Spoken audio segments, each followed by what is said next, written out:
sometimes under which we cooperate to achieve some things that cannot be achieved independently. We cooperate to achieve things that cannot be achieved independently. So as an individual, you need to embrace growth, embrace progression in your life. Don't just remain a baby. I've told you during the last Kingdom Conference, we shared on the journey to sonship.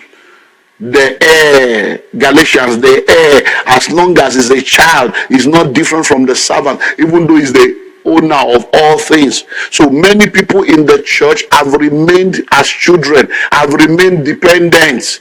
You can't pray for yourself. You need an online prayer for you to be able to have a prayer life. You can't fast for yourself. You need somebody to declare fasting for you to be able to fast. You cannot spend 1 hour doing praise and praising God by yourself, just praising and worshiping him. You need an online music to be able to be playing along with you. No. Listen to me. There are battles that will come into your life that nobody can fight for you. There are battles that will come into your life that you need to fight for yourself. So you need to grow. Now, the reality of our world today is that we are in a global village and are all connected one way or the other. So interdependence is the language of today. There is no more, oh, I'm competing. No, we have moved from competition to collaboration. So the independent model is not the best in an interdependent world that need leaders and team players. So trying to do things solo, trying to do things on your own, trying to do things independent of others is no more a fruitful model. It's no more a fruitful model. So you need to know that in the world that we live in right now, we need each other. We all need each other. I need you, you need me. We all need each other. So nobody knows it all. So wherever you go to be a team player, it helps you to move from just being independent to being interdependent, which is the highest level, where you are working as teams and collaborating with other people. Because you see, one is too small a number to achieve greatness. Yes, one is too small a number to achieve greatness. And you get more done in life when you don't care who gets the credit. You will achieve more in life when you don't care who gets the credit. So you need to understand how to become a team player, so that you can achieve more. Because like we say in our Billionaires conclave, if you want to go fast, go alone. But if you want to go far, go with others. When you go with others, you are able to go longer. To become interdependent, one must first be independent, because dependent people are sometimes a liability and have not developed the character for interdependence. So before you can begin to operate in interdependence, you must become independent first, so that you are bringing something to the table. You are not coming to the table as a liability. When you come to become a part of a team, there is something you are bringing to that team that makes you a valuable member of that team, that your absence from the team will make the team to miss what you have. If your absence is not felt, your presence is inconsequential. If your absence is not felt, if you are absent and nobody feels you are absent, when you are present, it's not worth it. Very, very important for you to know that. So let's look at some things that we need to look at based on those diagrams that we saw earlier on. And then we now begin to journey into the habit. So let's look at the 3 habits. So when you look at the diagram again, you see that bottom part, we have the 3 habits that makes up the private victory. So the first 3 habits are the habits of personal vision. Personal vision is, you need to have a vision for your life. You need to have a vision that you live by.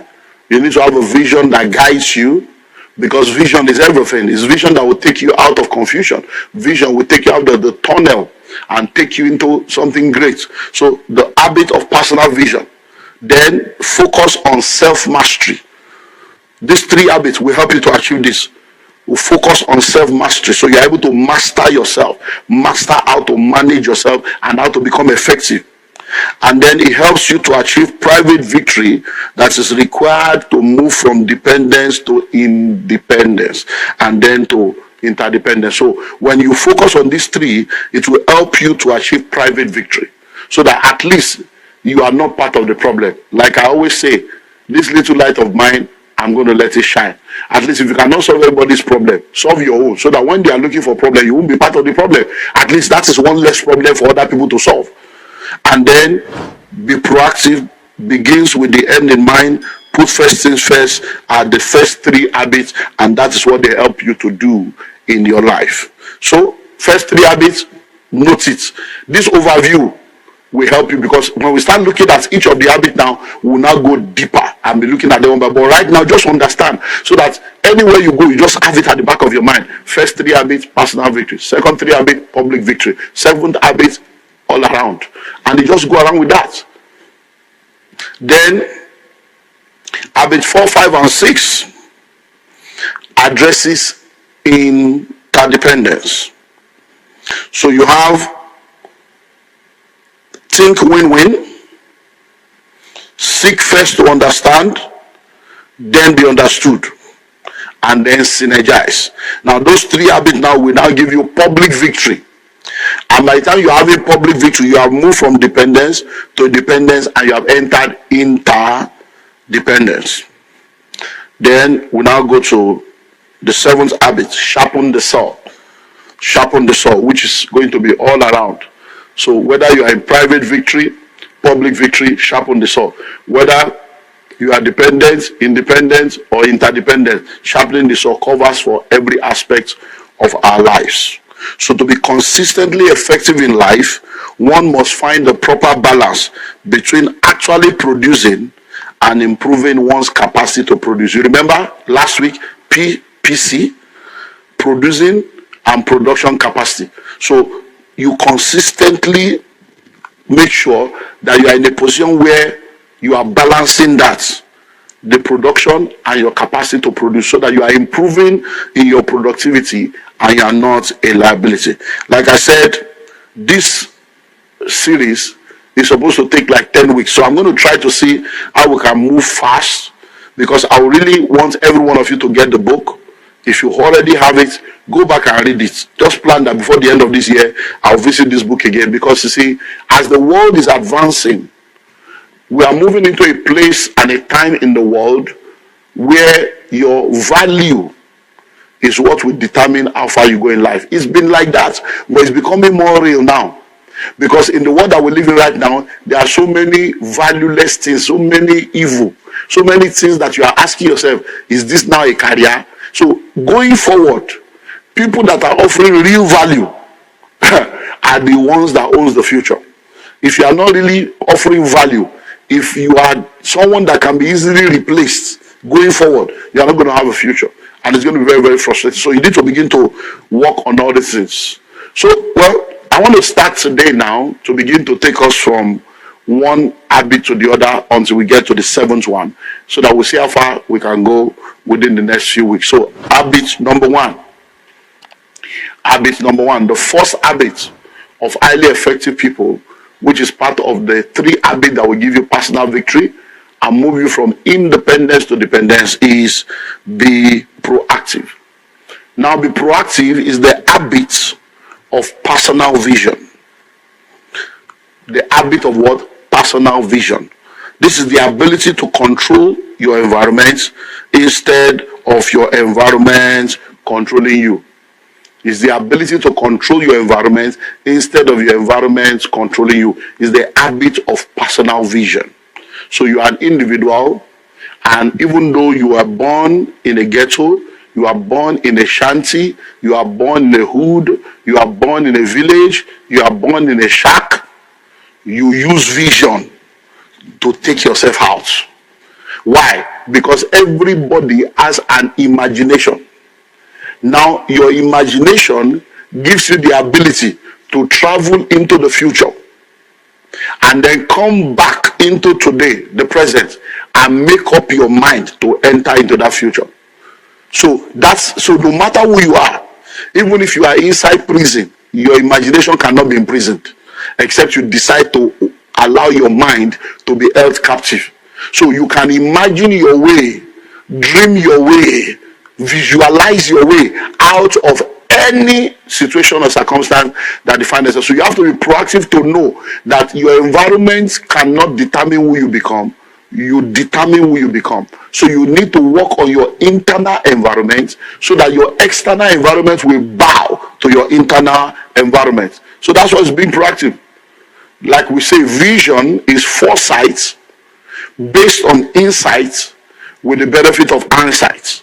Vision is foresight based on insight with the benefit of hindsight. So you need to know how to move beyond the limitation of your environment. The fact that you come from a poor background does not mean that your back should be on the ground. The fact that you came from a broken home does not mean a broken home should come out of you. The fact that you came from a broke and poor family does not mean a broke and poor family should come out of you. You have the choice to make. So this is the ability to control one's environment rather the environment controlling you.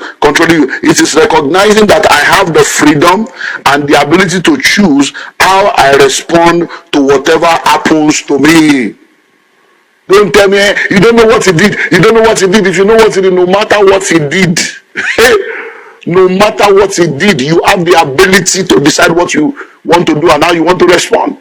Many times we try to make people feel that, oh, we couldn't control it. We could not control it. You don't know, they just couldn't control this. It's not true. You can control it. You chose not to because you have not developed yourself to that level. So listen and listen well. If I take orange now, and I squeeze the orange, will fuel come out? Will petrol come out? What will come out? Orange, squeeze, produce orange juice. So the only thing that will come out of an orange when I squeeze the orange is not petrol. What will come out of the orange is what? Is orange juice. So every time you are saying, hey, you don't know what I'm going through, you don't know what I'm going through, whatever is coming out of you is what is in you. It's not about the environment, because if I squeeze orange, it will never bring out petrol. So it is more than just taking initiative, because being proactive means you're able to take initiative, you're able to have the big picture thinking, you're able to think in advance. But being proactive is more than just taking initiative. It involves the emotional maturity and intelligence to be able to respond rather than react. So many of us, we are very reactional. You're just manifesting. You say, it's because I'm on my monthly period. Can you say because you're on your monthly period, you will get to office and insult your boss? Why are you able to control your monthly period? When your boss is insulting you in the office, you will not respond. But you'll be talking against your husband, insulting your husband. You will come. Why are you not able to go and slap a military at the bus stop and say that I don't like the way the military was looking at me? Why are you able to control it? So when you see military that can beat you, one slap can make you to see 7 mountains. You now get home, you are beating your wife, useless man. You want to fight, you can't go to stadium and go and carry glove with your mate. It's a woman that you are beating. Animal. Hello? So listen and listen well. Let's look at this case study. What happens to a bottle of soft drink versus bottle of water when shaking? When you shake a bottle of soft drink, what happens? Scatter everywhere. Why? Reaction. But when you shake a bottle of water, it's not going to scatter anywhere. Why? Because it doesn't have gas to scatter. So most of the time, when you are reacting, it is actually a revelation of who you are. Adversity is the true test of character. Don't tell me you are a man of integrity until you have problem and you can run away and you choose not to run away. Don't tell me you are a man of integrity or until you have problem and you have an opportunity to steal and you refuse to steal. Adversity is the true test of character. Do you know how many people have run away? I was doing a mentorship session with someone weeks ago, and he knew some of the things we have gone through. And he told me, he said, sir, if I went through what you have gone through, I would have run away. I don't know why you didn't run. I said, run away to where? There is no problem that cannot be solved except a problem we cannot discuss and confront. Confront it with bow. So instead of you being reactive, I'm going to give you a piece of my mind. I'm going to give you a piece of my mind. I'm going to give you a piece of my mind. You are giving everybody a piece of your mind. Now you have lost your mind.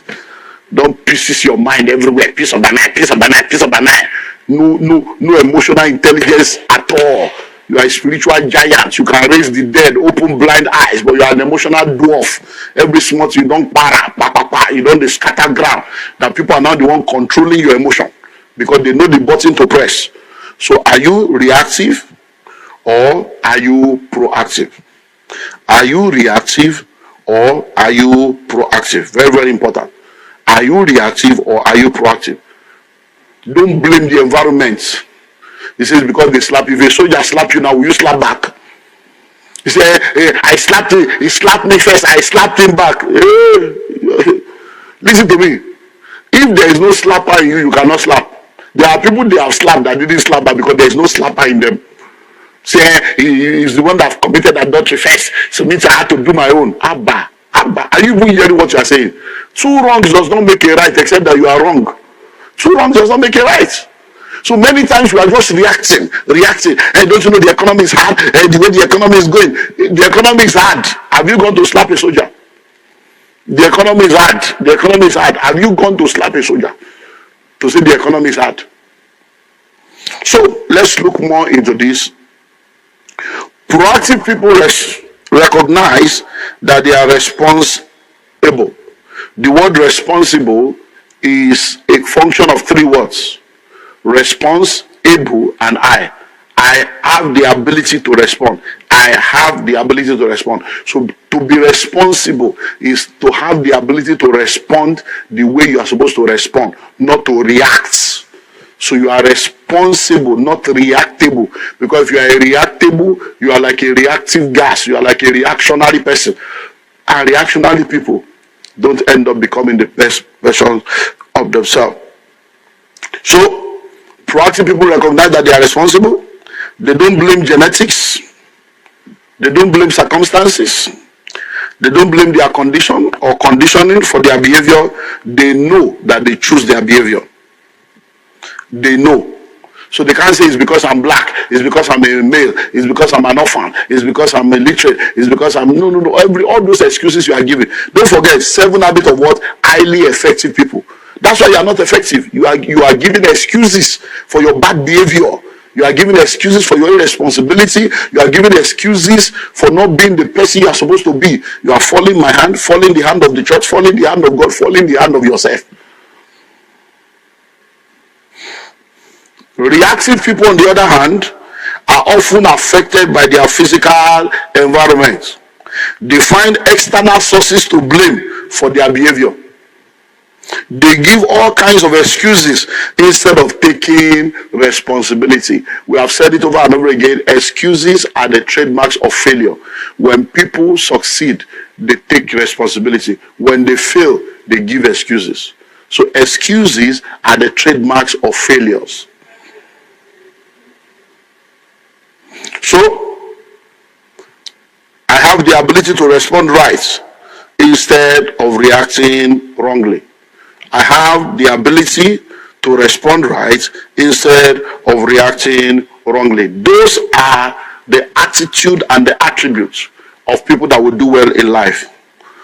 Your language is a good indicator of how you see yourself. So if you are a reactive person, it will affect the way you speak. If you are a proactive person, it will affect the way you speak.